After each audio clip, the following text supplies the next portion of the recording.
이 자주 돌아보는 이 믿음의 선진들 가운데 우리가 미국 기독교 역사의 초창기 때 이 많은 이 은혜를 끼쳤던 그러한 사람 가운데 우리가 데이빗 브레이너드라는 사람을 우리가 자주 언급을 했습니다. 미국 역사상뿐 아니라 그 기독교 역사 속에서 가장 큰 영향을 미쳤던 인물 가운데 한 사람이 이제 조나단 에드워즈라는 분입니다. 이분의 사실은 사위가 될 뻔했던 사람이에요. 근데 젊은 나이에 일찍이 이 소천을 하게 되었던 그 사람, 데이빗 브레이너드.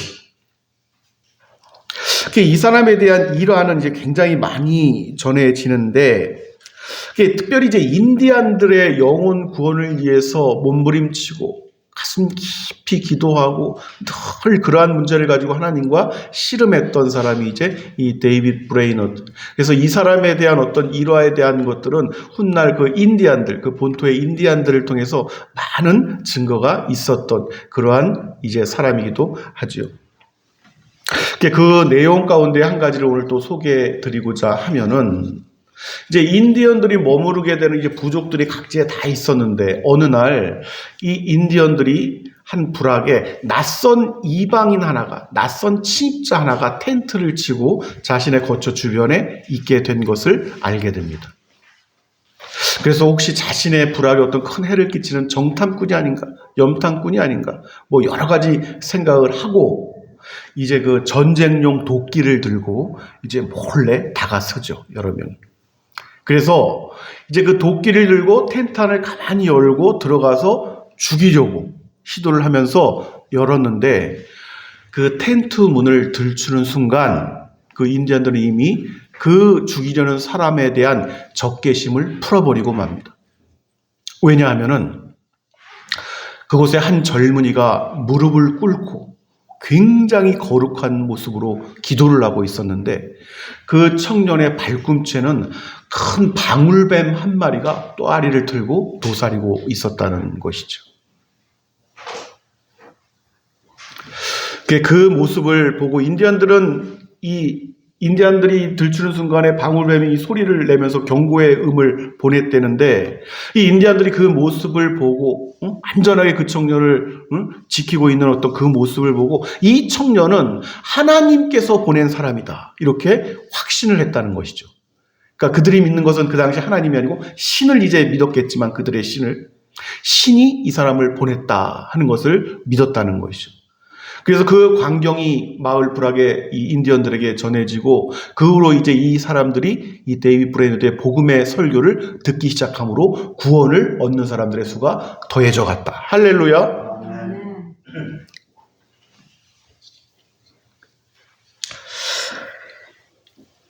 어차피 여러분, 뭐 당시의 인디언들이든 2000년 전에 뭐 이방인이든 또 말씀을 제대로 깨닫지 못했던 유대인들이든 결국은 여러분, 생명을 살리는 것은 하나님의 말씀입니다. 하나님의 말씀. 오직 말씀만이 사람의 영혼을 구원할 수가 있게 되는 거예요. 오직 말씀. 다른 어떤 것도 희망이 없다니까요. 다른 어떤 것도. 그 일은 이제 인류의 역사가 마치는 날까지 오직 인간의 구원을 받을 수 있는 유일한 수단은 하나님의 말씀을 듣고 그 영혼이 다시 살아나는 것뿐입니다. 그때까지는 인류의 역사는 그냥 계속 지속이 되는 거예요. 그리고 결국은 이 죄로 망가진 이 세상은 온갖 뭐 자정을 거치고 뭐 사람들의 노력을 해서 더 개화가 되고 뭐 사람들이 더 발전, 이런 것이 아니라 결국 이 세상 인류의 역사는 하나님께서 말씀으로 창조하신 이 세상이기 때문에 결국은 하나님께서 정리하셔야만 끝나게 되는 것입니다. 결국은 하나님께서 정리하셔야만 돼요.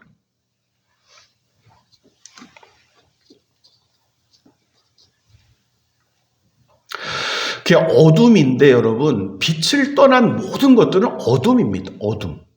그러니까 빛이 비추지 못하면은 어둠은 알 수도 없고 깨닫지도 못하고 그 빛이 무엇인지를 본 적이 있어야죠. 그래서 우리가 요한복음 첫 장을 열면은 그 내용들이 상세히 우리가 기록되어진 것을 우리가 볼 수가 있죠. 그러니까 결국은 빛을 만나지 못하면, 또 빛을 떠난, 그러니까 세상 자체는 여러분 혼탁할 수밖에 없어요. 하나님께서 태초에 말씀으로 세상을 창조하기 전에 여러분 공허하고 땅이 공허하고 혼돈하고 흑암이 깊음 위에 있고 이러한 상태가 지속되는 것입니다. 하나님께서 정리하실 때까지 그 일이 지속되는 거예요. 거기 그 속에서 그 어떤 것들을 얻고 그 어떤 것들을 가졌다 그러고 뭐 이런 모든 것들, 사실은 사람들이 여러분 권력이든 명예든 뭐든지 다 뭐 얻었다고 얘기하고 그것들을 추구하고자 하는 건데 결국은 그 결말은 다 공허하고 흑암의 깊은 가운데 있고 다 그런 것입니다.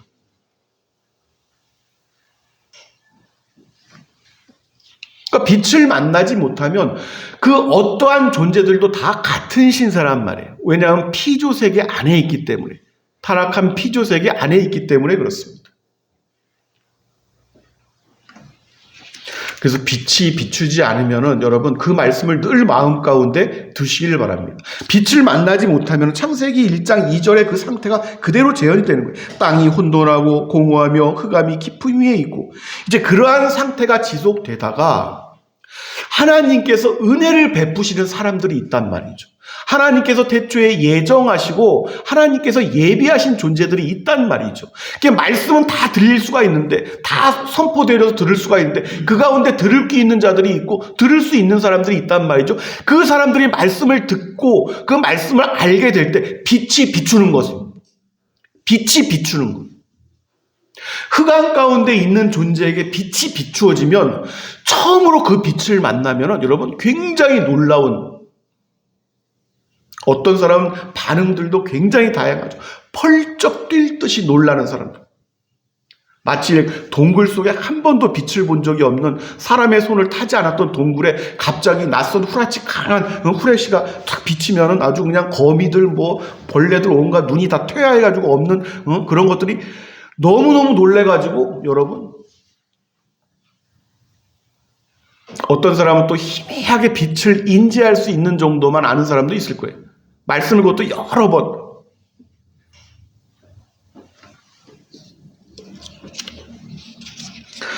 그때 여러분 창세기 1장 우리 3절 4절 말씀이 이제 어떤 말씀인 거냐. 하나님이 이르시되 빛이 있으라 하시니 빛이 있었고 빛이 하나님의 보시기에 좋았더라. 하나님이 빛과 어둠을 나누사. 할렐루야. 하나님을 만나야지만 여러분 그 존재가 빛을 알게 됩니다. 그때 말씀을 만나는 순간 그 빛이 그 사람 향해서 들어오게 되면 이제 빛과 어둠의 경계가 나누어지는 거예요. 할렐루야. 그 사람 인생의 여정길이 그 다음에 펼쳐진 여정길이 빛과 어둠이 이제 나뉘어지게 되어 있습니다. 자신이 예상하지 못한 역사들도 일어나고 아주 절대절명의 위험한 순간, 절대절명의 타락의 순간도 하나님의 구원의 손길이 그것을 나누는 것입니다. 경계를 지키시는 거예요. 할렐루야. 그런 여러분 이 역사에 수많은 증거들이 있습니다. 수많은 증거들과 간증들이 있죠.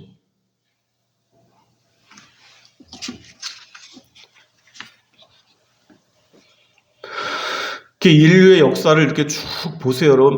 많은 인류 역사의 분야들이 많이 있고 또 그것들을 세분해서 또 연구하고 하는데 결국은 여러분 다 공허하고 흑암이 깊은 데 있고 이러한 상태 가운데 놓인 인류의 역사, 빛을 만난 역사와 빛을 만나지 못한 역사로 나뉘어지게 되는 것이죠. 빛을 만나지 못하면 그냥 그렇게 끝나버리고 마는 거예요, 생이. 어둠은 특별히 여러분 그 어둠 가운데 어디가 더 밝고 어디가 더 어둡고 이런 개념이 없다니까요. 그러니 거기서 여러분 어둠 가운데서 도덕을 논하고 누가 선하냐 더 나쁘냐 얼마만큼 네가 더 나쁘다 내가, 그런 자체가 의미가 없는 것입니다. 그래서 율법이 하나를 건드리면 다 무너지게 되어 있는 거예요. 다 지켜도 하나를, 그러니까 인간이 구원을 받을 수 있는 것은 말씀을 만나는 수밖에 없어요. 결국은 말씀을 만나는 수밖에 없습니다. 세상이 비참하단 말이죠. 그러니 어느 날 여러분 하나님께서 어떤 존재에게 다 똑같은 어둠 가운데 있는데 어떤 존재에게 빛으로 개입을 하신단 말이에요. 할렐루야. 깜짝 놀라는 것이죠, 여러분. 다메섹 그 도상 길 위에서 사도 바울에게 빛으로 나타나신 그 예수 그리스도, 이 일이 없었다면 여러분 기독교 역사가 또 어떻게 바뀌었겠습니까? 그러니까 이것이 여러분 빛을 만난 사람들의 공통된 역사적 증언은 무엇인고 하니 나 같은 죄인을 이해할 수가 없단 말이에요. 너무너무 기이하단 말이죠. 그것이 그 빛이 어둠 가운데 나를 따로 비추었다. 여러분 생각해 보세요. 우리가 그런 장면들 뭐 연극도 그런 게 있지만 지금 깜깜한데 위에서 이 서치라이트 이 조명 하나가 한 사람만을 갑자기 쭉 비치는 거예요. 이 사람만 보이는 거예요. 이 사람만. 이것을 어떻게 설명할 방법이 없는 거죠. 기이하다. 기이하다. 성경에 여러분 그래서 이러한 것들 베드로전서 2장 9절 말씀을 보니까 이렇게 말씀합니다. 그러나 너희는 택하신 족속이요 왕 같은 제사장들이요 거룩한 나라요 그의 소유가 된 백성이니 이는 너희를 어두운 데서 불러내어 그의 기이한 빛에 들어가게 하신 이의 아름다운 덕을 선포하게 하려 하십니다. 할렐루야. 이 일이 일어났단 말이에요. 저와 여러분 각자에게. 할렐루야.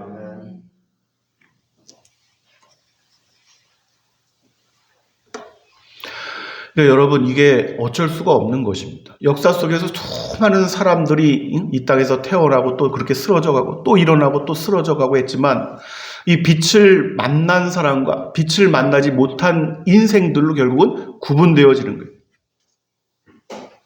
그래서 빛을 만난 존재들만이 그 빛을 따라가게 되어 있어요. 그 빛이 무엇인지 보이니까. 다른 이들은 보지 못하는데 자신만 보는 거예요. 그러니까 그 빛이 보이는 곳으로 따라가는데 그 빛이 어디로 인도하는 곳인고 하니 좁은 문으로 인도합니다. 할렐루야. 그래서 빛을 만나지 못하면 좁은 문으로 가지를 못해요. 그래서 빛을 본 소수의 사람과 빛을 보지 못한 다수의 사람이 있을 뿐인데 빛이 비추어지는 이렇게 방향은 계속적으로 좁은 문입니다. 만나지 못한 사람들은 우르르 다 그냥 넓은 문으로 몰려가서 어둠이 여러분 어디로 나뉘어지겠습니까? 어디가 좋고 어디가 나쁜 데가 있겠어요? 어딘지도 모를 그 마지막까지 거기를 가다가 그냥 거기서 끝나버리는 거예요. 어딘지도 모르는 암흑 속에서. 그것이 인류의 역사고 인생이란 말이죠. 한 개인의 인생이든.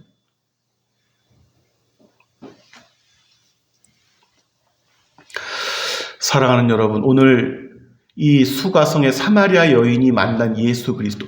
그러니까 예수님을 내가 알고 예수님을 만났다는 것이 얼마나 큰 축복인지를 깨달아야 됩니다.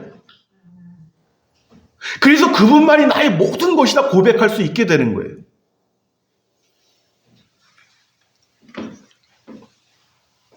예수님을 만나지 않고서는 예수님께서 하신 말씀이 무엇을 의미하는지조차 모르고 좁은 문으로 간다는 것이 무슨 의미인지도 모르고 빛이 좁은 문으로 인도되어지는 그것을 알지도 못하고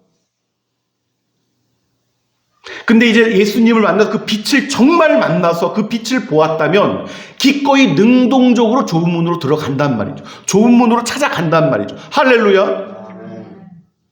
그러니까 여러분 이 진리를 만나게 된 것과 만나지 못한 것은 어떤 차이가 있는 거 아니? 그러니까 복음이라는 것은 예수님을 믿는다는 것은 믿음이라는 것은 어떤 수동적으로 이거 하십시오 저거 하십시오 뭐 이렇게 한다고 해서 되어지는 것이 아니라 만난 사람, 깨닫는 사람, 본 사람 이 사람들만이 능동적으로 갈 수가 있는 것입니다. 그 보폭을 크게 하든 적게 하든 이제 그 차이들만 있을 뿐이지 그렇다는 것이죠. 이 이치가. 그러니 교회에서 여러분 이 목회자는 누구 뭐 이렇게 할 줄 하나도 소용없는 일이에요. 소용없는 일입니다. 오늘 여러분 이 예수님을 만난 기쁨에 대해서 여러분 오늘 우리에게 주신 말씀을 보면 이 사마리아 성 그러니까 북이스라엘이죠. 북이스라엘. 원래 우리가 이스라엘 역사를 알고 있지만 북이스라엘이 있었고 남유다가 있었어요. 북이스라엘이 먼저 아수르에 멸망하고 그다음에 나중에 이제 남유다가 이제 멸망을 하게 되죠. 바벨론에 의해서. 근데 이제 북이스라엘은 여러 족속들이 막 섞여가지고 이제 이스라엘도 섞이고 이방 그러니까 아주 잡종이라고 생각해서 아주 뭐 이렇게 개처럼 취급하던 그러한 이제 민족이었는데 그 북이스라엘의 북이스라엘의 수가성이라고 하는 이 지역에 예수님께서 이렇게 지나시게 됐는데 거기에서 이제 만난 한 여인에 대한 이야기다 하는 거예요. 수가성의 여인. 사마리아의 여인, 이제 또 다른 곳에서 이렇게 말씀하고 있는 그 여인이죠. 이 여인이 이제 예수님을 만났단 말이에요. 예수님을 만나지 못했으면 사람들로부터도 이 개돼지 취급을 받을 어떤 아주 극히 낮은 아주 비천한 이 여자인 것이고, 삶의 어떤 도덕적인 면을 봐도 여러분 5명이나 남편을 바꿔가면서 살고, 당시에는 여러분 이 한 여인이 남편을 여러 명 둔다는 것은 여러분 이것은 아주 사람들에게 쉽게 용납될 수 없는, 지금처럼 이혼이 여러 번 해도 돌아온 이게 TV에서는 여러분 아주 그렇게 아주 편안하게 이런 상태지만 그렇지가 않습니다. 이제 그러한 문제에 대해서도 이제 예수님께서 이 말씀하시는 것을 볼 수가 있는데, 근데 다른 한편으로 보면 이 여인이 그러한 선택을 하면서 살아왔다는 것은 무엇인고 하니 자신의 인생에 만족이 없었다는 거예요. 만족이 없었다는 거예요. 늘 그러니까 인생에 갈증이 아주 가득했던, 그래서 우물가에서 오늘 예수님을 만난 것도 그냥 우연히 우물가에서 만난 것이 아니라 이 여인의 인생의 상태가 그렇단 말이에요. 늘 인생에 갈증을 느끼는, 그 어떤 것으로도 늘 목이 마르는 이제 그러한 여인의 상태. 오늘 그러한 여인에게 오늘 여러분 오늘 18절 말씀이죠. 오늘 주님께서 이렇게 말씀을 하십니다. 너에게 남편 5이 있었고 지금 있는 자도 내 남편이 아니니 내 말이 참되도다. 남편이 이미 5명이나 있고 여러분 지금 사는 남자가 있는데 또 이 남자도 남편은 아닌데 이 남자도 네 남편이 아니다. 그럼 네 말이 참되도다. 이렇게 말씀을 하고 있는 거죠. 인생에 여러분 이 공허함을 느끼는 것은 사람이 무언가를 채워야 된다 하는 것이 있어요. 무엇을 채워야 된다. 그래서 어떤 사람, 여러분 김장철에 김장도 하고 하는 것들은 뭐가 이렇게 채워져야지 겨울에도 좀 마음에 이렇게 안정감을 느끼고 이제 그런 것이 하나의 예가 되는 거지만 재물도 그렇고 다 마찬가지 아니겠어요? 그러니까 자신의 인생을 채우는 데 있어 사람이 나의 인생의 만족을 채워줄까? 응? 내가 이렇게 아무리도 갈증이 나는데 인생이 이 남자랑 살아보니까 이 남자가 나를 만족시켜주지 못하는 남자, 이 남자를 갈아치워보자 한번. 그 두 번째 남편을 또 만났는데도 이 남자도 아니야. 이 남자도 아니야. 이 남자인 줄 알았는데 아니야. 또 한번 갈아치워보는 거죠. 세 번째 남편을 만났는데도 역시나 아니야. 네 번째, 5번째. 잠깐 갈증이 해갈되는 거예요. 잠깐. 목마를 때 우물가를 찾아서 물을 마시면 그 물이 잠깐의 갈증을 채워주지 여인이 다시는 안 왔으면 좋겠다 그러잖아요. 예수님께 말씀하기 생수를 주었으리라. 그럼 저도 그 생수를 줘서 다시는 이제 목마르지 않게 이 우물가에 다시 찾아올 필요 없게 해주세요. 이렇게 이야기하고 있는 거 아니겠습니까?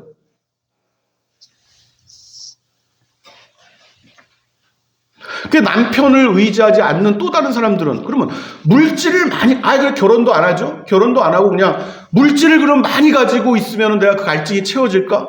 물질을 처음에는 얼마 한 2억만 벌어, 10억만 벌어봐야지. 한 3억만 있어. 없을 때는 1억만 있어도 여러분, 저 같은 경우 굉장히 큰 돈이죠. 지금 봤을 때 1억이라는 돈.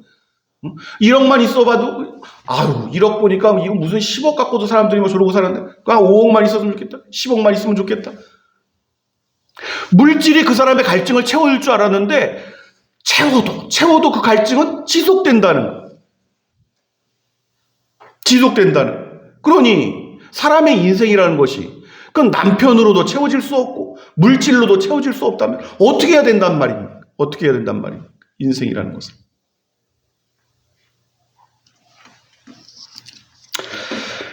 오늘 그래서 말씀을 보니까 남편을 저 사람 결국은 5이나 바꾸어도 그 형편이 나아지질 않죠. 예수님께서 이 말씀하신 오늘 18절 후반의 말씀, 나에게 남편이 5 있고 지금 있는 자도 내 남편이 아니니 내 말이 참되도다. 이렇게 말씀을 하시는데 그 여인이 듣기에 깜짝 놀라는 거예요. 그 순간에 뭔가 느낌이 있는 거죠.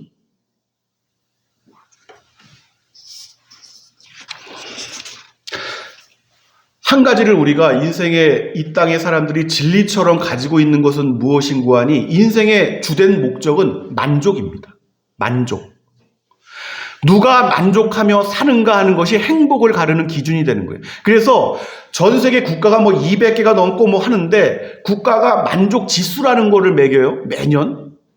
근데 선진국이 만족 지수가 가장 높을 것 같은데 그렇지가 않단 말이죠. 행복 지수라는 것은 많이 가졌다고 행복 지수가 1, 2, 3이 선진국 순위로 매겨지는 것이 아니란 말이에요. 우리가 OECD 선진국 가운데 여러분 경제 규모라든가 이런 것은 9위에서 11위, 12위 사이, 8위에서 12위 사이를 왔다 갔다 하는데 OECD 선진국 가운데 만족 지수는 행복 지수는 가장 꼴찌입니다. 가장 꼴찌. 일본보다도 못해요. 왜 이전보다 더 잘 살게 되었는데 물질은 더 많이 누리고 요즘에 자가용 있는 사람이 어디 있어요? 옛날에 자가용 있는 사람들은 자가용 가지고 출세했다는 상징으로 차 몰고 옛날에 고향집에 내려가면 아유 우리 아들 출세했구나 그러면서 어머님이 나와서 차 탔고 또 밥 먹고 나와서 또 탔고 동네 사람들은 이 차 우리 아들이 가지고 온 차라고 자랑하고 지금 차도 그러니까 차 가지고 오지 말아라 얘야 어디 차 댈 데도 없고 차 가지고 오지 말아라. 그 행복이 어디에 있냔 말이에요? 만족이라는 것이.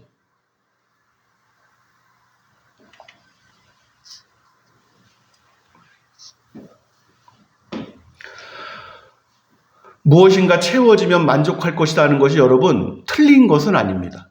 그런데 그 만족감이라는 것이 얼마나 지속될 것인가 하는 것이 문제인 거예요. 이 땅의 사람들이 각자가 생각이 있겠죠. 만족시키는 기준도 다를 것이고 그 만족할 수 있는 어떤 대상들도 다를 거예요. 또 그것들을 통해서 얻는 만족 지수들도 서로 다 다를 거고. 그런데 결국은 무엇인가 하니 우리 주님께서 말씀하신 그 내용입니다. 남편을 아무리 5을 바꾸어도 그 형편은 나아지지 않을 것이다.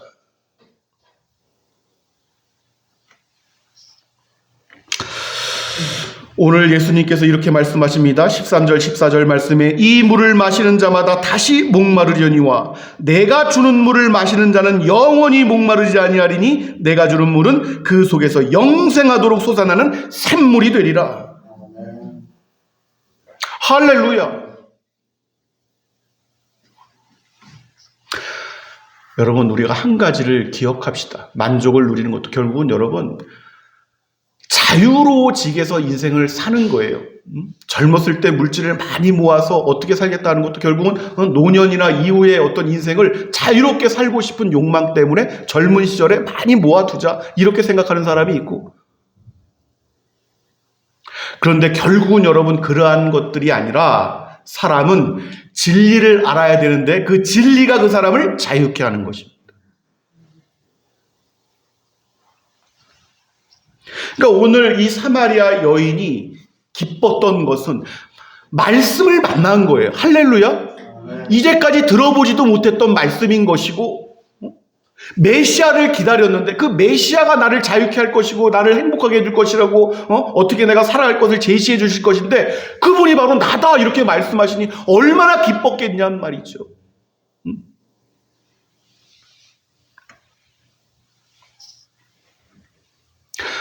진리를 깨달을수록 여러분 능동적으로 살 수 있습니다.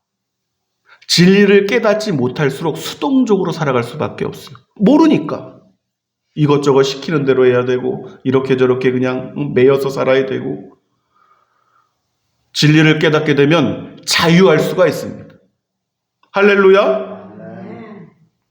그러니까 예수님께서 하신 말씀들이 지금까지 여러분에게 얼마나 많이 있었습니까? 우리들 각자에게 주신 말씀들이 얼마나 많이 있었는가 말이죠. 한 말씀 한 말씀을 깊이 묵상하는 은혜가 있으시기를 바랍니다.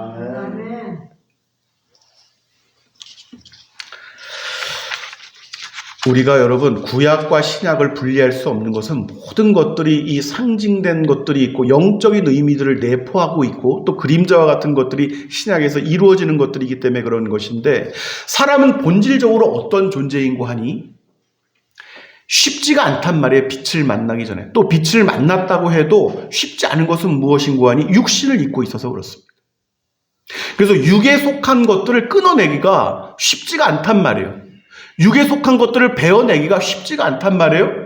그런데 육에 속한 것들을 베어내고 육에 속한 것들을 갖다가 떨쳐내는 것들이 하나님의 거룩한 하나님의 사람들, 하나님의 백성들이라는 어떤 특징적으로 하나님께서 말씀하신 것이 있어요. 그렇게 해야지만 너희가 거룩한 존재로 구별되는 것이다. 그래서 할례의 의미가 무엇인고 하니 사람의 육신 중에서 가장 소중한 한 부분을 베어내는 거예요. 잘라내는 것입니다. 그것이 할례의 의미인 것이고 영적으로 그렇게 살아야 된다는 말씀이에요.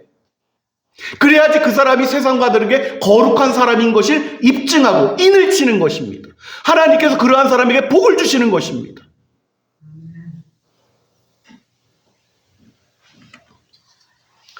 세상과 구별되는 것을 우리가 깨달아야 됩니다. 세상과 구별된 존재. 그 증표가 있어야 돼요. 구약시대 때는 그것을 할례로 그 증표를 삼았는데 이 시대에 우리 그리스도인들에게 무엇이 증표가 되겠는가?